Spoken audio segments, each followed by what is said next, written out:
coincidentemente, na semana que eu fui pra Singapura, saiu uma pesquisa sobre o salário das pessoas mais pobres, né? E era tipo assim, $4.500 ao mês. Nossa, dá pra comprar uma balinha. Do país que é uma pedra, que não tem nada de recurso natural. Você olha, é tudo arborizado, não tem nada de natural ali. Tudo eles plantaram lá. O cara lá atrás, o Lee Kuan Yew, quando fundou Singapura, que teve essa visão e isso acabou indo pra frente. Você olha pro Chile, por exemplo, também é outro país que vizinho, não tem grandes diferenças culturais, porque também você pode argumentar, não, pô, você está comparando com a Coreia do Sul, mas de fato, né, a mentalidade, né, a cultura oriental é muito diferente do tamanho do país. Da América Latina, né? Se você vai comparar já com... enfim, você comparar a Europa e os Estados Unidos, tem uma diferença, né, cultural grotesca com os países orientais. Quando você vai para a América Latina, já tem diferença da América Latina para os Estados Unidos e para a Europa. A gente ainda é muito mais próximo culturalmente do que no Japão, do que numa Coreia do Sul. Mas se a gente olha para o Chile... A gente olha pro Paraguai a gente tirava sarro, né? Tal coisa, você tá com o chinelo do Paraguai. Me zoavam quando eu era criança, né? Porque eu sou só japonês, né? Eu sempre fui um japonês meio bronzeado. E aí a pessoa falava, não, esse é um japonês do Paraguai, né? Hoje não, hoje tipo assim, é mais fácil a gente comprar um negócio de qualidade do Paraguai e a galera fala, pô, o Paraguai fala, puta, isso aí é o chinelo do Brasil, isso aí é o produto do Brasil, né? Do Uruguai é a mesma coisa. Não, a gente fracassou em todos. Não tem um setor que a gente olhe que a gente compare com os nossos pares e a gente tem ido bem. Então a gente tem aí uma falência do sistema político, no fim das contas, né? Porque são vocês que estão gerindo a gente, porra, a culpa é tua. Não é minha porque eu não tô governando o Brasil há 40 anos, mas... Mas nos últimos quê? Nos últimos 10? Não, eu não tô governando há nenhum ano, né? Porque eu nunca fui presidente da República. Eu tô sendo um dos que legisla, né? Tá. De dentro 513. Se eu fosse líder de um partido que tivesse 257 deputados, não precisa nem ter 308, que é o quórum pra aprovar a PEC, pra mudar a Constituição. Se tiver 257, meu amigo, você ia ver. Você vê Puta. Mudar a Constituição é uma das paradas que tu acha que tem que acontecer? Não acho nem que tem que mudar a Constituição, acho que tem que rasgar e começar do zero. Interessante. A nossa Constituição, ela é um lixo. A nossa Constituição é um lixo. A nossa Constituição levou a gente ao fracasso institucional, político, econômico, social que a gente vive hoje, né? Olha, por exemplo, a gente tem muito debate sobre os abusos do Supremo, né? E aí eu vejo, às vezes, muita gente bolsonarista, por exemplo, falar, não, precisa derrubar o Alexandre de Moraes. Mas a questão não é o Alexandre de Moraes ou qualquer outro ministro do Supremo. O nosso Supremo Tribunal Federal, ele é muito poderoso. Pela própria Constituição. Se ninguém abusasse do seu próprio poder, o nosso Supremo Tribunal Federal ainda assim seria muito poderoso. Pelo primeiro ponto, que também é uma das razões pelas quais a gente é um desastre em praticamente toda a política pública. Tudo está na Constituição. Toda a política pública está na Constituição. Saúde está na Constituição, educação está na Constituição, previdência está na Constituição, lei de transporte tá na Constituição, lei tributária está na Constituição, sei lá, o Colégio Pedro II no Rio de Janeiro está na Constituição. Então, assim, as constituições, pelo próprio nome, ela é a Constituição do Estado. O que tem de fundamental para a gente colocar no topo de todas as leis, que são princípios que vão reger todo o resto? Não é para entrar no detalhe e determinar a política pública. A política pública é para lei ordinária. E qual que é a dificuldade disso? Primeiro, a gente está falando do Supremo. Se tudo está na Constituição, o Supremo vai decidir sobre tudo. O Supremo vai ser provocado sobre judicialização de saúde. O Supremo vai ser provocado sobre piso do magistério que não está sendo pago pelos municípios. O Supremo vai ser provocado sobre legislação tributária. E aí, a gente tem o Supremo que decide sobre tudo, né? Ao mesmo tempo que a gente também tem um número de legitimados, que são aquelas pessoas que têm o poder de levar uma questão para o Supremo, gigantesco. Não tem nenhum outro país em que tantas pessoas tenham o poder de levar uma lei para ser julgada no Supremo do que o Brasil. No Brasil, qualquer partido com um deputado ou um senador pode provocar o Supremo. Então vamos supor que a gente aprove uma lei com 512 votos. Só um cara votou contra. E vamos supor que esse cara seja o único deputado do partido dele. Esse cara provoca o Supremo e derruba a lei que 512 aprovaram. Isso não existe no mundo desenvolvido, né? Mas, entidade de classe de âmbito nacional, sindicato, provoca o Supremo. Então, entra com ação de inconstitucionalidade. Qualquer associação de atuação nacional provoca o Supremo. Qualquer governador provoca o Supremo. Qualquer mesa de Assembleia Legislativa provoca o Supremo. Então, assim, uma das desculpas, né, que eu vejo ministros utilizarem mas a gente nunca toma iniciativa de nada. O Supremo não age de ofício. O Supremo não acorda e diz, olha, eu vou julgar tal lei. Eu vou julgar marco temporal, eu vou julgar aborto, eu vou julgar droga. O Supremo sempre é provocado. Só que essa desculpa é muito confortável, porque o Supremo é provocado sobre tudo, porque todo mundo pode provocar e sobre todos os temas.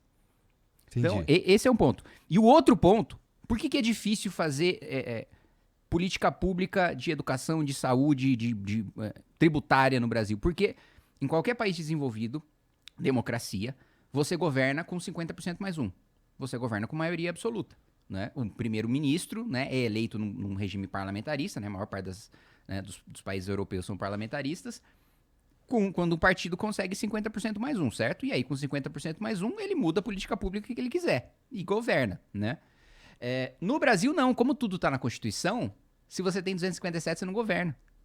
Você precisa ter mais de 308, que é o número de deputados necessários para você mudar a Constituição. E com uma margem de erro ainda, né? Você precisa ter uns 350, 400, que é para não ter susto. Todo governo muda a Constituição. Todo governo muda a Constituição. Eu tive em 2019 em missão no Japão, né?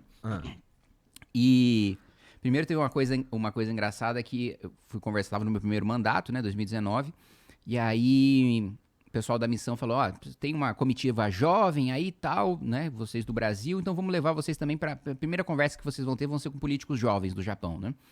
E aí eu conversando lá com um deputado japonês e ele falando, é difícil aqui pra mim, né? Porque esse aqui é o meu primeiro mandato e eu sou muito novo, né? Então as pessoas não me levam a sério. É difícil eu ter credibilidade aqui dentro pra levar os meus projetos pra frente. E eu perguntei, mas quantos anos você tem? Ele, 45. E você? Aí eu, 23. E ele falou, que 23? Você não nem disputa a eleição.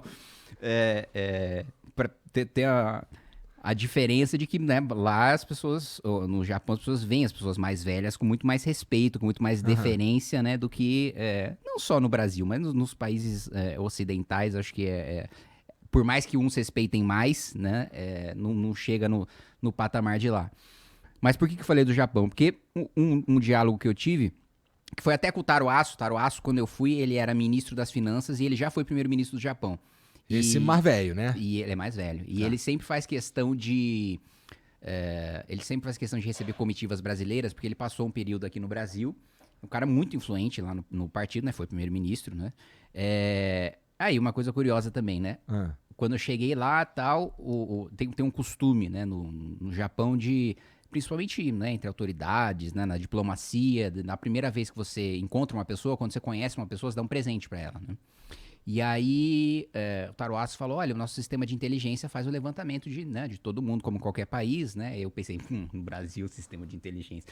Aí, o sistema de inteligência levanta todo mundo que vem conversar, né, e tal, aqui. E aí, levantou sobre você, né, Kim? E aí, a gente descobriu que você gosta de anime. Então, tá aqui, o meu presente é um álbum ele deu um álbum de figurinhas de One Piece, de Dragon Ball, Nerdão. Muito bom, fiquei muito feliz. E depois, a action figure mais legal que eu tenho foi dada por um vice-ministro do Japão, que é o Odawara, que é uma action figure do Luffy em cima de um... Meu Deus, esqueci a caixa de... Não é caixa de tesouro, é... Baú? Baú, isso, um baú do tesouro e ele com o haki do armamento no braço, assim. Coisa de nerd, não sei nem que porra é um hack do armamento, mas tá bom. Enfim, desculpa, né, se você é uma pessoa de baixa cultura e não sabe o que é um hack do armamento. One Piece eu tô meio por fora mesmo. Mas por que eu falei tudo isso?